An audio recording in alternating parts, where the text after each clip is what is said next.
बस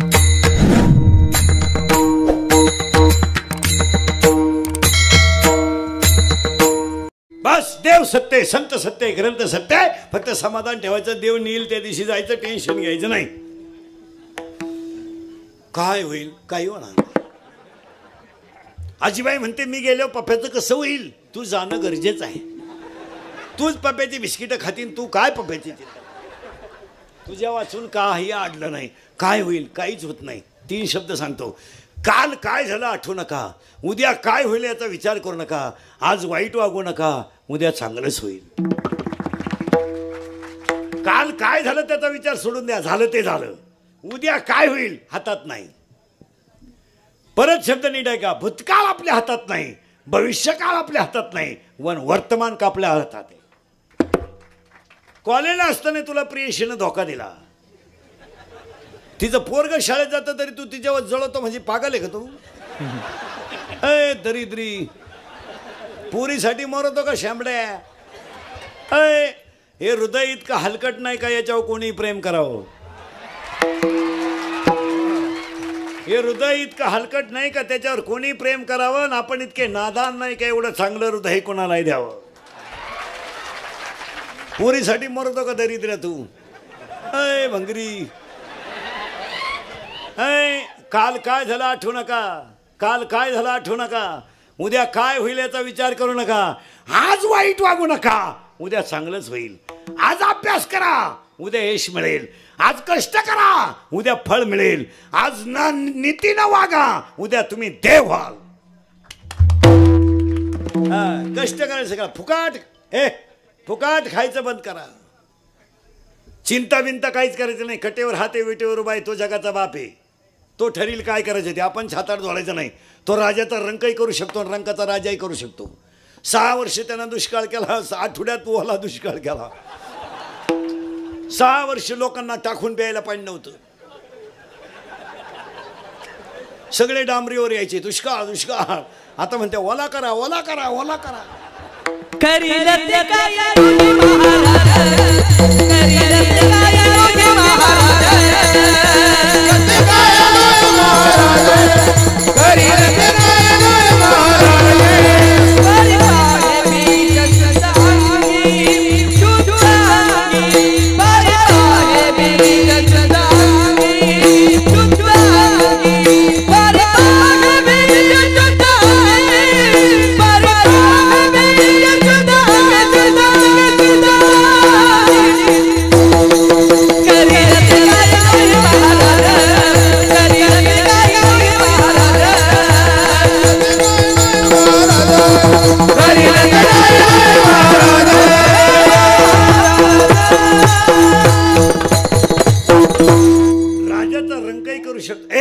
राजाचा रंकाही करू शकतो आणि रंकाचा राजाही करू शकतो. आपण बरळायचं नाही. हे काय हे काय आपण बांधला बंगला.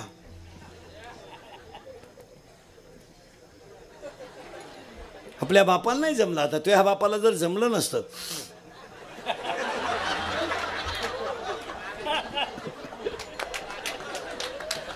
अरे देव ठरील तसं राहायचं. एक दिवस जायचं. ते कशाला कटेवर हात आहे. राजाचा रंक रंकाचा. एका वाक्यात सांगतो. रामाचा बाप बायकोच्या मांडीवर मेला. नीट आहे का. रामाचा बाप बायकोच्या मांडीवर मेला. जटायू रामाच्या मांडीवर मेला. काय देवाचा न्याय आहे. रामाचा बाप बायकोच्या मांडीवर आणि जटायू रामाच्या मांडीवर. आता जटायू हे पक्षी आणि आहे देवाचा बाप. देवाचा बाप बायकोच्या मांडीवर. फडफडणारा पक्षी त्याच्या देवाच्या मांडीवर. उलटे फिरा. रामाचा बाप बायकोच्या मांडीवर. रामाचा बाप बायकोच्या मांडीवर आणि रामाची बायको पळवणारा रामाजवळ. रावण मारायला रामाजवळ. रामाजवळ आणि दशरथ मारायला बायकोच्या मांडीवर. दिवस फिरत यात. घमेंड कमी करा. घमेंड घमेंड. 100 पोर होती धृतराष्ट्राला. ती काही दुबळी पार्टी नव्हती. 100 पोर होती. पण मरायच्या टायमाला त्यालाही दुसऱ्याच्या घरच्या भाकरी खावा लागल्या. हो जीवनात एक दिवस हसायचा येईल. एक दिवस रडायचा येईल. उताटेलपणा करू नका. मोटरसायकलवर चालला कुत्र्याला तांदू तू. त्याचा बाप पिसळेल होता. ईडिया औलाद नाही. 1 साइड भांग पाडी ते बगला तू चिड्या काय आला पाडी मारा.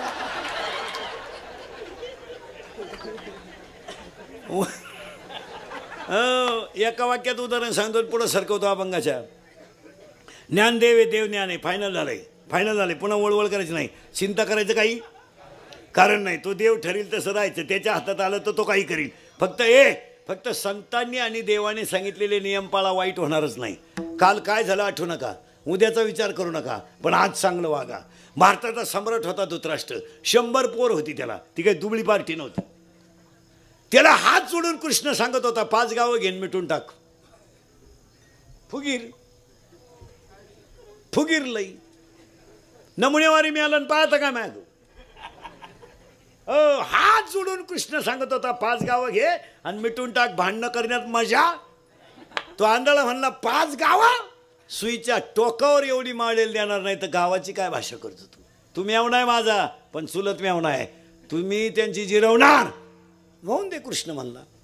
झाली अशी झाली. 100 पोरं मिली, दुसऱ्याच्या घरची भाकरी खायची पाळी आली. आणि कोणच्या खाल्या? ज्यांची दुश्मनी त्यांच्या खाल्या. आणि आत्यांच्या घरी जेवायला होता पठ्ठ्या, आणि त्यांच्यामध्ये 5 जण भावते, कठीण होते. ते कोण? पांडव. त्यातला एक गडी नंगाट होता, भीम. तो गडी डोक्यात कमी होता, तब्येतीत मोकार. कारण जी माणसं तब्येतीत जास्त असतात ती डोक्यात कमी असतात. म्हणजे ज्या भुईमुगाला पाला जास्त असतो त्याला शेंगा कमी असतात. जी माणसं मोठ्यानं हसतात ती सज्जन असतात, आणि जी गालात हसतात प्युअर गद्दार.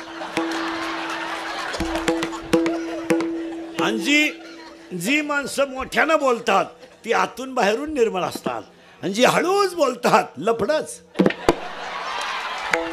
डेंजर मंडळी. हा भीमगडी डोक्यात कमी, तब्येतीत जास्त. यानं दिवस नाही उगून दिला तर ते आंधळं गाठवलं. आता ऐका बारीक. त्यानं त्याला डायरेक्ट सांगितलं, ऐक आंधळ्या, ऐक, तुला माझ्या घरात जेवताना लाज कशी वाटत नाही? अरे माझ्या घरातलं जे अन्न खातो तू ते आम्हाला दिलेल्या तळतळाटाचं आहे, तुला कधी लकलाभ होणार नाही. ऐक आंधळ्या, एक दिवस तुझा हसायचा होता, तो माझा रडायचा होता. आज माझा दिवस हसायचा आहे, तुझा दिवस रडायचा आहे. ऐक, विषाचे लाडू तुम्ही आम्हाला चारले, नाक्षागरात तुम्ही आम्हाला जाळलं. अरे आमची बायको तुम्ही 100 जणांनी ओढीत आणली तर ती एकटी रडत होती. अरे ती एकटी जेव्हा रडत होती तेव्हा तुम्ही 100 जण हसत होते रे. आमची बायको रडत होती तेव्हा तुम्ही हसत होते. ती देवाला म्हणत होती मला वाचवा, तेव्हा तुम्ही तिचे केस धरून ओढीत होते. ऐक, आज तू माझ्या घरातलं अन्न खातो, तुला लकलाभ होणार नाही, ध्यानात ठेव. आणि तुझे 100 पोरं म्या मारलेत एकट्यानं, न पाचता. मग पूर्वी लोक पाजून मारामारी करीत नव्हते, हे आता आलं एवढ्यात. लाव त्याला घोडा, घे बारगड्या मोडून. फक्त त्या भीमाने एक वाक्य सांगितलं, तुला माझ्या घरातलं अन्न तर लकलाभ होणार नाही, तुझी 100 पोरं म्या मारल्यात. आणि म्हातारा जेव्हा बसला का भीमी यायचा आणि त्याला म्हणायचं, आंधळ्या थोरला पोऱ्या म्या मारला.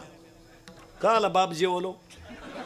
ते म्हाताराच वाळलं, खाऊनच देईना हा गडी त्याला, वाळून गेलं. ते बसलेले माणसं लई बारीक ऐका, मोबाईलांमध्ये उदाहरणं घेऊन जा, रोज घरी ऐकत जा. आपल्या कीर्तनातली उदाहरणं म्हणजे तुमच्या माझ्या घरातली आहेत. ओ ऐका नीट. तो भीम त्याला सांगितलं, वाळलं म्हातारं. ते युधिष्ठिरानं त्याला विचारलं, दादा काय भानगड आहे? रडला धृतराष्ट्र. काय बोलायचंय महाराज, भारताचा सम्राट धृतराष्ट्र रडला. आणि काय म्हणलं माहिती, राज्य गेलंय माझं, मी रडलो नाही. पोरं गेलेत माझी, मी रडलो नाही. पण आज मला जेवताना भीम बोलतो तेवढं बंद करा. हो मला अन्नच नाही, हो खाऊनच येत नाही हा भीम. मी जेवायला बसलं का येतोय दम देतोय, काय करायचं? वाळून गेला म्हातारा. युधिष्ठिरानं त्याला विचारलं, दादा काय भानगडे? रडला धृतराष्ट्र. मग भीमानं जाऊन सांगितलं, युधिष्ठिरानं भीमाला जाऊन सांगितलं, भीमा अरे जेवताना कुठं बोलत असतात का?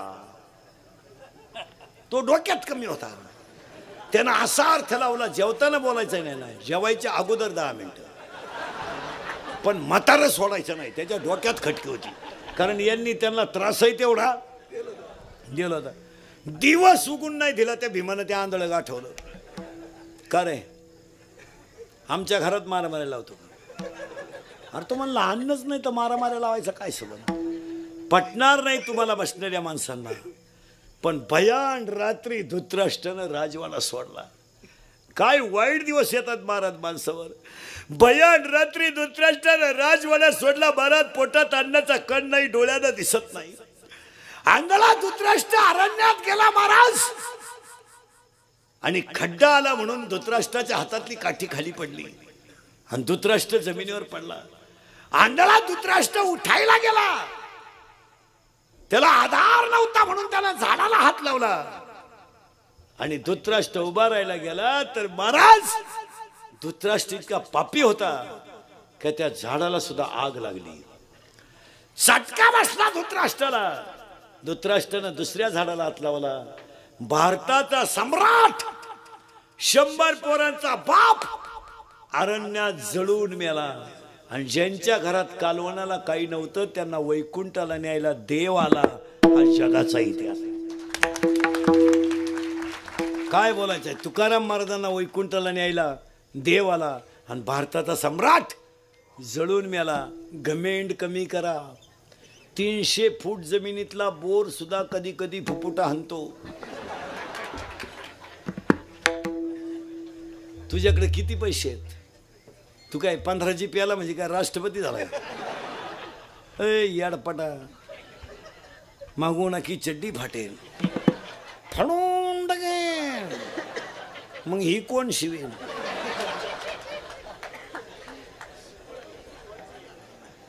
हो, 105 TMCचं जायकवाडी सुद्धा कोरडं पडलं होतं. 105 TMCचं जायकवाडी सुद्धा कोरडं पडलं होतं आणि ते दुष्काळात भरलं. पाऊस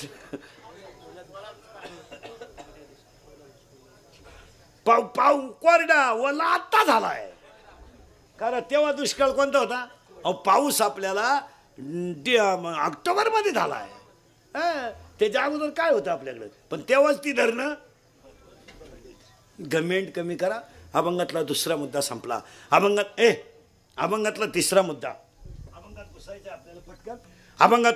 अभंगातला तिसरा मुद्दा. आज गायक वादक जन्मंडपवाले, माईक सिस्टीमवाले, कीर्तनाला बसलेली सगळी महिला मंडळी यांच्या उपस्थितीमध्ये आजच्या कार्यक्रमाची निमंत्रक विनोद भाऊ ज्ञानदेव चव्हाण, सौ भाग्यश्री विनोद चव्हाण, कार्यक्रमाचे आयोजक संयोजक ग्रामस्थ भजनी मंडळ, गायक वादक जन्मंडपवाले, माईक सिस्टीमवाले, कीर्तनाला बसलेली महिला पुरुष, माननीय खासदार साहेब यांच्या उपस्थितीमध्ये भागवत कथेच्या सांगतेच्या शेवटच्या दिवसाचे भागवत कथेच्या सांगतेच्या शेवटच्या दिवसाच्या कीर्तनाला मान्य खासदार साहेब, गायक वादक गुणीजन मंडपवाले, बचत गटाच्या बाया, महिला आघाडीच्या माया, दारुडे बिरुडे बेव. उद्या कोणी म्हणाय नको आपलं नाव नाही घेत.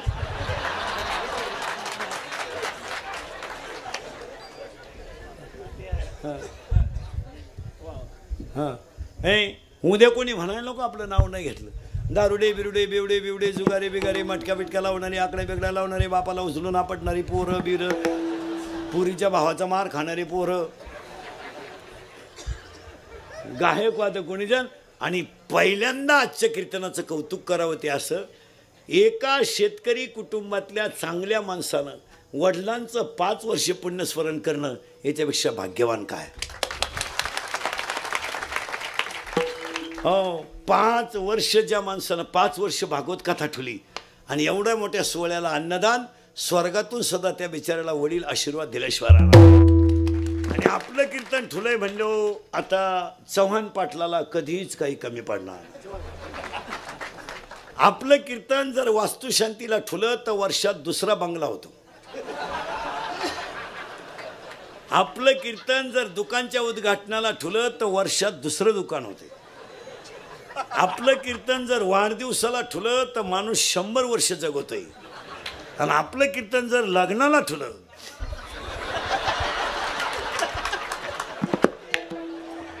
लग्नाला पाहिजे का नको? नको.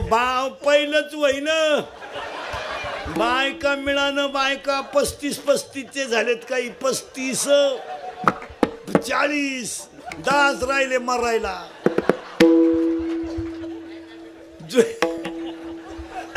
जोडीदाराचे ऑपरेशन झाले, हा पट्ट्या तसाच. 42 पुरी पाहिल्या, एका पोऱ्यानं नाही पसंत केल्या. मग त्या पुरीच्या बापानं पोर पाहिलं. ती म्हणली भिकाऱ्याला पोर देईन पण यायला द्यायची नाही. का द्यायची नाही तर हा पाहिला मला पाहायला आलता.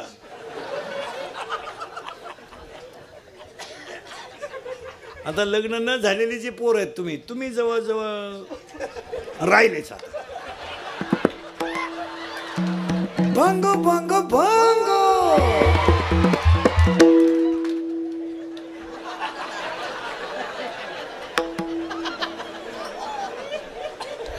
बायको नाही आता जवळजवळ तुमचा विषय.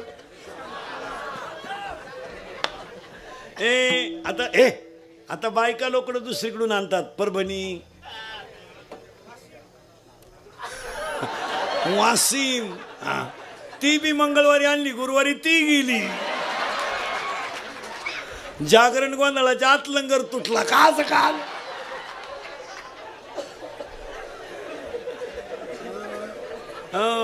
हे इंदुरीकरचं कीर्तन आहे भाऊ.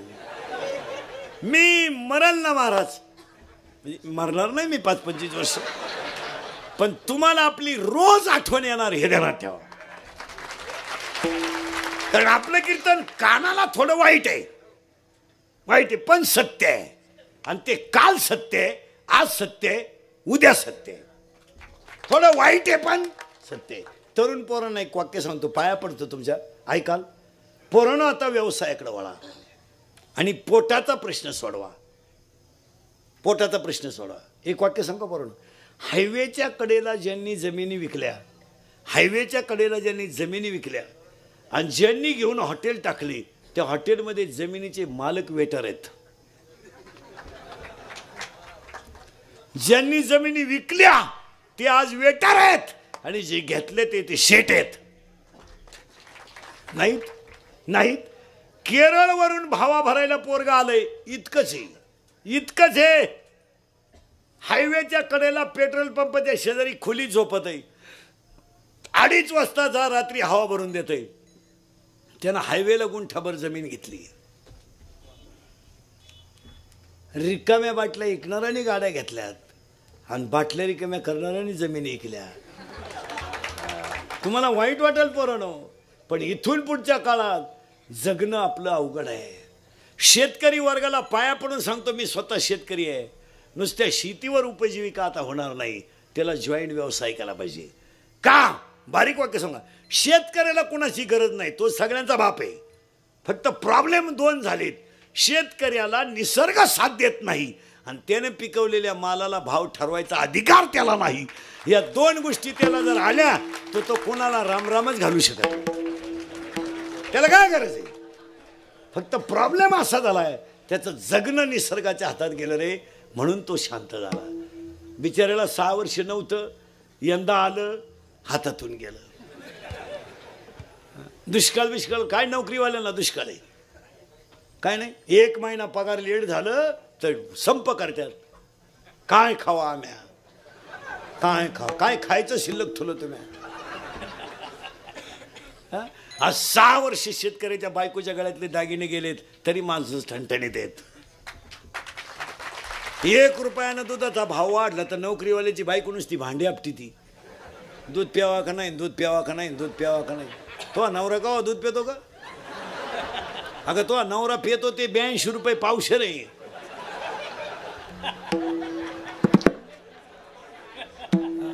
अर्धा लिटर दूध घेते तर पार त्या दुधावाल्याला जाम करती. पाणी नाही टाकलं, पाणी नाही टाकलं, पाणी नाही टाकलं, पाणी नाही टाकलं, पाणी नाही टाकलं. आणि नवरा जेवाय बसला का पाणी नेऊन देती. पाणी टाका, पाणी टाका, पाणी टाका, पाणी टाकीत राहा बाया, अजून लई घाण वास येतो. पाणी टाका, पाणी टाका, पाणी टाका. इतकी घाण कशी काय पिता तुम्ही? पाणी टाका, पाणी टाका. पाणी कमी पडलं तर तुम्ही अखेरात मला आणि पप्याला त्रास द्याल. पाणी टाका, पाणी टाका.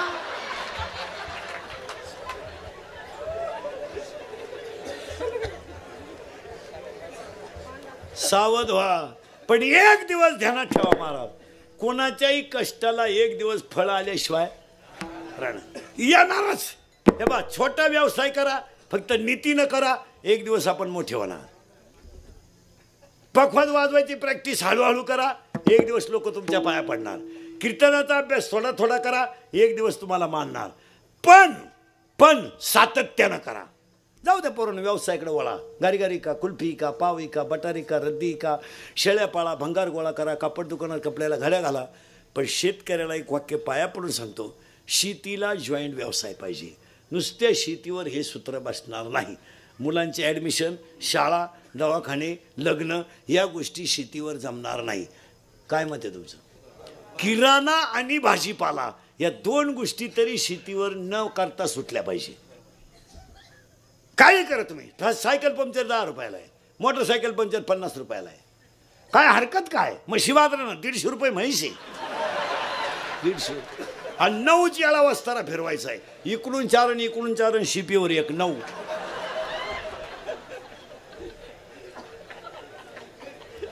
हा विनोद नाही महाराज. मी स्वतः शेतकरी आहे आणि माझं कीर्तन महाराज म्हणून कधी ऐकू नका. महाराज मरू दे, उलथ होते तिकडे. महाराज कीर्तन संपले का मारानं. पण म्हाताऱ्या माणसाने तुमचा मुलगा म्हणून ऐका आणि बाकीच्याने तुमचा मित्र म्हणून ऐका, ते खरंच आहे. थोडं कानाला वाईट आहे पण खरं आहे. पोरांनो संध्या गेल्यात, नोकरी मिळणार नाही. तुम्ही तो नाद विषय जवळजवळ सोडून द्या. तुम्ही विनोद नाही, आज व्यावसायिक माणसं सुखी आहेत. हे बा, एक दिवस थोडा नफा होईल, एक दिवस होणार नाही. जीवनामध्ये चढ उतार चालूच राहणार. हे बा, पौर्णिमा आहे पूर्ण चंद्र आहे, आमुष्य आहे पूर्ण अंधार आहे. काही सगळे दिवस आपले नाहीत. एक दिवस चांगला राहील, एक दिवस चंद्राला सुद्धा ग्रहण आहे. एक दिवस 500 रुपये गल्ला होईल, एक दिवस होणारच नाही. नाही ना होते ते 500 जपून वापरले तर 4 दिवस निघतात ना. पण इथून पुढच्या काळात शेती ही निसर्गावर अवलंबून राहिल्यामुळं शेतीची शाश्वत गॅरंटी राहिली नाही. नोकऱ्या कुठं द्यायच्या तुम्हाला? तुम्ही नुसते शिकतच राहिले. कवर शिकता तुम्ही? मग कुठं द्यायच्या नोकऱ्या? शिका तुम्ही, कुठं द्यायच्या नोकऱ्या?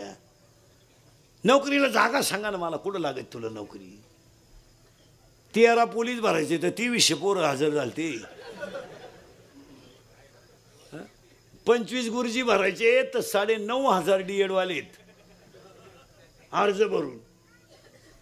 तुम्हाला न्यायचं कुठं नक्की? ST महामंडळाने जर ड्रायव्हर भरतीची जाहिरात काढली ना, जागा 100च भरायच्या आहेत, किमान 10,000 अर्ज आहेत.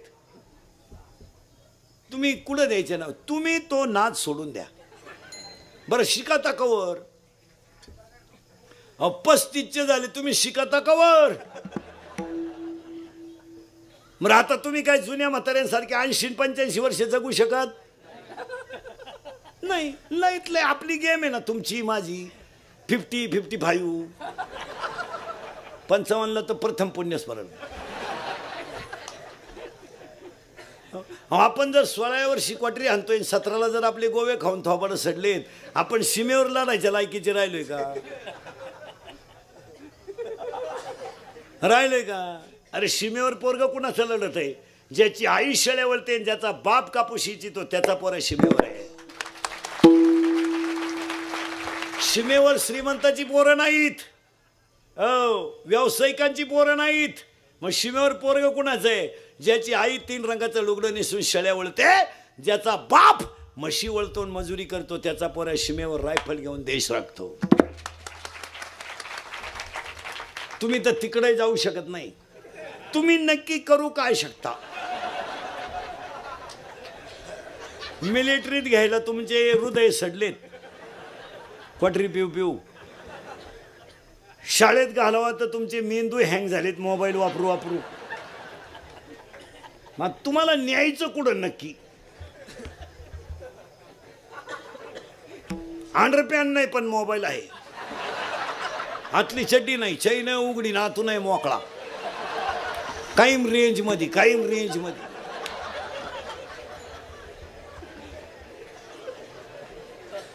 दिवसाला नवी कंपनी आहे मोबाईलची.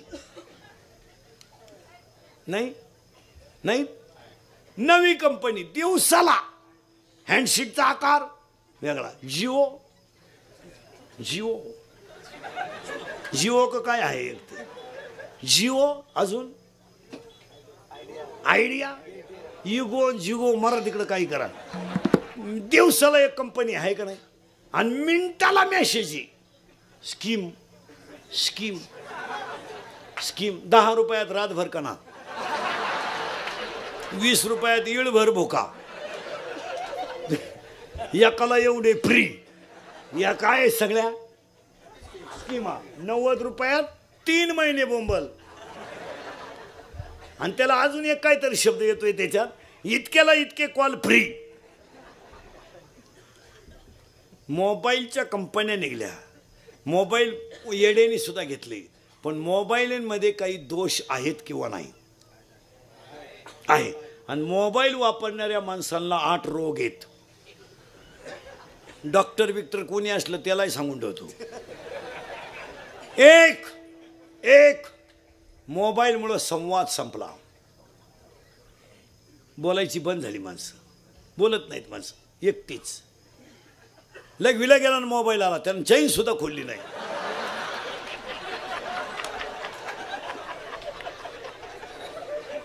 पागल झाले, पागल. झोळीमध्ये पोरग ढसढसा रडत आहे म्हणून आईनं झोळीतून बाहेर काढलं ती पोरग आणि खाली ठेवलं, त्याला दूध पाजायचं. आईनं गॅसवर दूध गरम केलं, ताटलीत थंड केलं आणि बाटलीत वतून बुच लावलं आणि पोराला दूध द्यायला निघली. पोर खाली बोंबलत आहे फरशीवर, त्याच्या जवळ गेली दूध द्यायला आणि मोबाईल आला. मग आता दूध देणं महत्वाचं आहे का मोबाईल उचलायनं? ती वर गप्पा मारित राहिली, कुत्रीचं पिलो आखो दूध पिऊन गेलं खाली. काय येड्याचा बाजार झालाय.